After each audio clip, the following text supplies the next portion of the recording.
others that we are not as defective, inferior, worthless, and bad as we might fear we are. None of us likes to admit that we have these flaws and insecurities. So to hide them, we create a persona at a very young age. We start to wrap ourselves up in a new package that we believe will bring us the love, attention, and acceptance that we hunger for.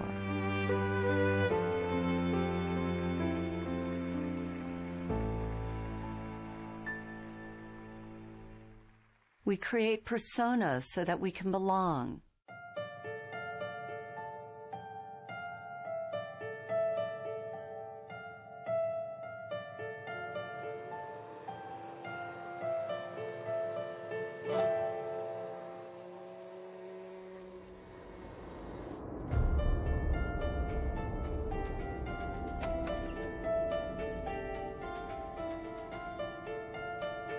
Most of us have a public life and a secret life.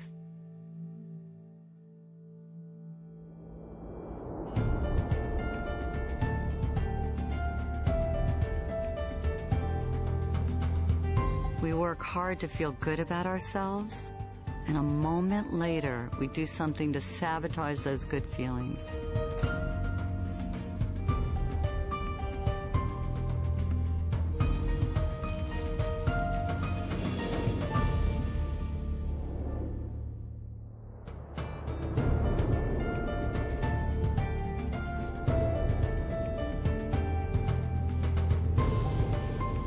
We wear masks that we believe will take us where we want to go. And these masks take many forms.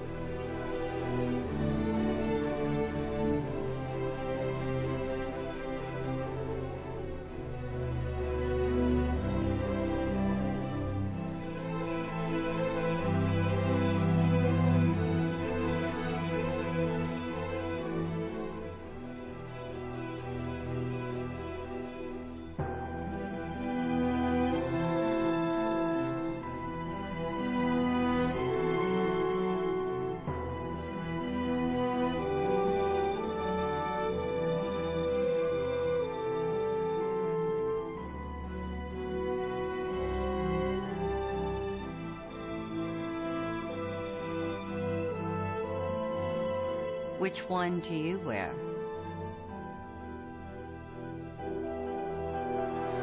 Our masks become our prison. Beneath the mask that we show the world, our wounded egos are in pain. The parts of us that were deemed bad and wrong by others, and now by ourselves, are literally screaming to get out, to be set free, and to be accepted and loved as a valuable part of who we are. When we deny ourselves a safe outlet to express our dark side, it builds up and becomes a powerful force that is capable of destroying our lives as well as the lives of others. This is what I call the beach ball effect. So everything that we reject, we have to keep beneath our consciousness. We try to bury it, so to speak. You know how much energy it takes to put a beach ball underwater? You take your selfish self, you take your angry self, you take your too good self, your not good enough self. You take all of it, and it's like you have 40 beach balls you're trying to manage. And then what happens when you're holding that beach ball underwater? When you're young, you got lots of energy, so you can manage a lot of beach balls. But then, when you're not in the midst of possibility, when your defenses are down, when you have your attention on some big prize you're going to win, all of a sudden, boom, somebody does something. What happens to the beach ball? Pops up and hits you in the face. What's road rage? Is it anything more than that beach ball coming up? We see it in the media all the time. A filmmaker is making deep Christian films, all of a sudden gets drunk, shouts anti-Semitic comments in a drunken rage, right? A radio star makes his living like being a great communicator. All of a sudden makes a comment, a racial slur. So all of these beach balls that you are trying to manage, are you successful at it? No. It's all of it, not anymore. When you don't deal with the shadow, that part comes out, and it'll creep up. It'll creep up in workplaces, it can creep up in relationships. The more we try to suppress those societally determined, undesirable qualities, the more they find interesting and often mischievous ways to express themselves. And it would be like locking somebody in the basement who wants to get out. So they do things down there to get our attention until we recognize them and let them out. Because those aspects of ourselves that we don't like exit through a kind of detox process. It's got to come out in order to be released. One of my beach balls happened in front of a room full of people. So I'm out of treatment, 5 years. I've been floating around, trying to become the most perfect person. How could I have people want to be my friend? How could I be a little more spiritual? I was on the quest, and I thought I was doing a really beautiful job. And I went to another workshop. We had to get up in front of the room and say what we were committed to in the world. And I thought I was just being wonderful, and everybody was looking at me like you're all looking at me. And from the back of the room, this woman screams out, "You're a bitch!" And I thought, well, I know that. How does she know? And I was horrified. I was so humiliated. It was the one word that I didn't want to be called. And she said to me, "Tell me something good about being a bitch." And I said, "There's nothing good." She goes, "Well, you're a bitch. There's got to be something good about being a bitch."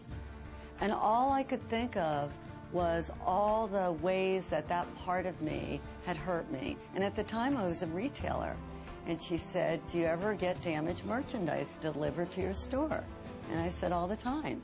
She said, "Is there ever a time where they don't want to take back the damaged goods?" And I said, "Yes." And she said, "Well, do you ever have to get a little forceful or a little bitchy?" And I said, "Oh my God, yes." And I was remodeling a house at the time. She said, "When you're a couple of weeks late and $20,000 over budget, does it help to be a little bitchy? Would it help you?" And all of a sudden I realized that when I finally said to the contractor, "You need to finish my house," he finished my house. And this light went on inside of me, that this part of me that I had shamed, that I had hated so much, actually came bearing gifts. She said, "Either you're going to use it or it's going to use you." And that was a life-changing moment for me. When we fully understand the human soul, we find that it's a place of ambiguity, of contradiction, of paradox. All experience is a result of contrast, light and shadow, pleasure and pain, up and down, backwards and forwards. In order to have manifestation, you need opposing energies. You need your enemies to be who you are. The human soul is simultaneously divine and diabolical, sacred and profane, sinner and saint. Eastern wisdom traditions, we have a saying, the sinner and saint are merely exchanging notes. So once you understand that, then first thing you realize is to have a shadow is normal. If you had only truth, goodness, harmony on your side and the complete absence of the other, there would be no creative impulse. Let's say you had only the evolutionary creative impulse in the universe, then the universe would rapidly burn itself into the heat death of absolute zero. If on the other hand you had only the impulse of inertia or destruction or entropy, then the universe would rapidly collapse into a big black hole before you could say Deepak Chopra. We are the microcosm of the macrocosm. This means that every quality that we can see in another exists within us. We possess every human characteristic and emotion, whether active or dormant, whether conscious or unconscious. There is nothing we can see or conceive of that we are not. We are everything, that which we consider good and that which we consider bad. How could we know courage if we have never known fear? How could we know happiness if we never knew sadness? How could we know the light if we didn't know dark? All of life is based on the coexistence of these pairs of opposites.